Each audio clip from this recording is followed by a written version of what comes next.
Hello, Mr. and Mrs. America, our Canadian friends north of the border, and all our ships at sea. I'm your roving reporter, Smedley Butterworth, and this is 1939, Part 2, in Review. July, Germany. The few remaining Jewish businesses were closed by Nazi authorities. Belgium. German forces invaded the tiny nation and routed its army. King Leopold III asked why. Quote, "We've given you everything you asked for," unquote. France. Immediately following the conquest of Belgium, the German army and air force pummeled France. Paris fell to a direct assault and the government surrendered. Herr von Ribbentrop stepped in and organized a puppet regime under Marshal Philippe Pétain, centered in Vichy, to govern southern France and overseas colonies, all save French Morocco, French Guinea, French Guiana, and St. Pierre Island joined the Vichy regime.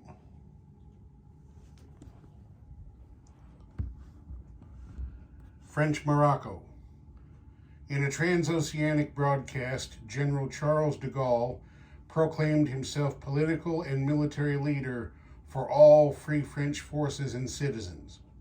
He asked for aid from Great Britain and the United States, and for all Frenchmen, especially those in occupied territory, to remain strong and pray for deliverance.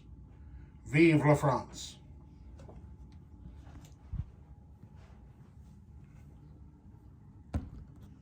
Poland. German troops invading from the west and Soviets from the east neatly partitioned the country. The stunned Poles still can't believe the treachery unleashed on them from Berlin and Moscow. Balkan states. In another stunning move, Soviet forces swooped in and annexed Estonia and Latvia. Lithuanians have hunkered down to wonder if they might be next.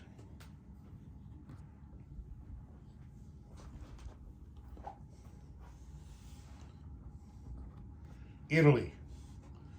After a dispute with his bosses, Italian race car driver Enzo Ferrari quit the Alfa Romeo race team and began selling car parts to their competitors.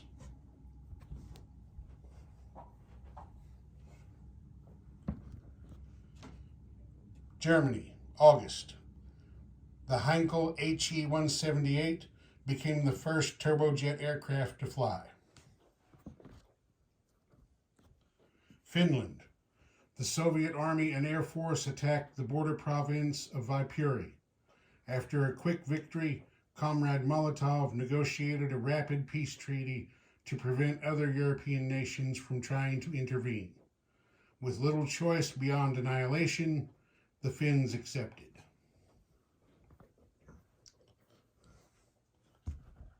September, China. Japanese forces expanded their control of China's vast interior by capturing Saikang province and building railroads across Qinghai.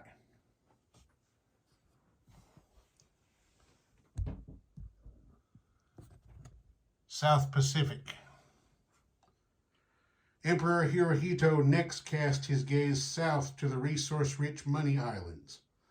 A series of rapid, bold naval maneuvers subdued all of the Dutch East Indies, vastly expanding the emperor's co-prosperity sphere. The emperor now reigns supreme from Manchuria to Java.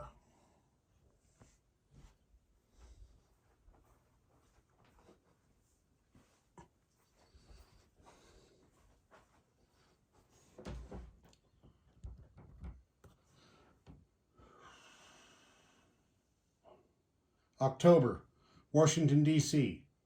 President Roosevelt received a letter co-authored by noted physicist Albert Einstein, advising him of the potential for using uranium to make an atomic bomb.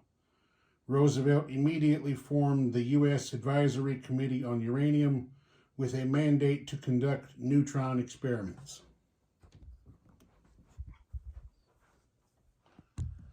South Pacific. Dutch submarines counterattacked Imperial Japanese naval forces. However, a small moral victory proved costly, with the loss of all Dutch submarines in the Pacific.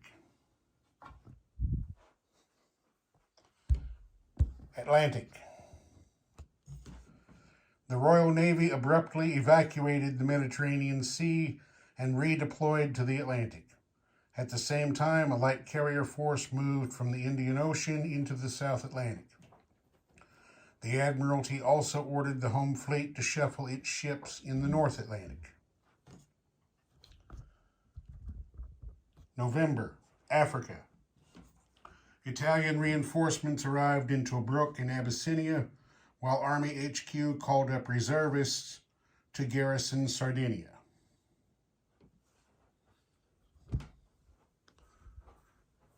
December, San Diego.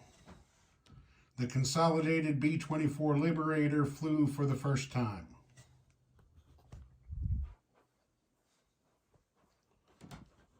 Washington, D.C. FBI Director Hoover publicly suggested there may be saboteurs in some military research and development programs. He further suggested a full security review. Neither Congress nor the White House has commented on the subject.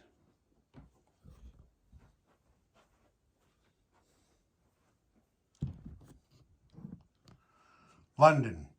Thousands gathered around East End docks and watched as brand new fighters, manufactured in America, were unloaded from merchant ships.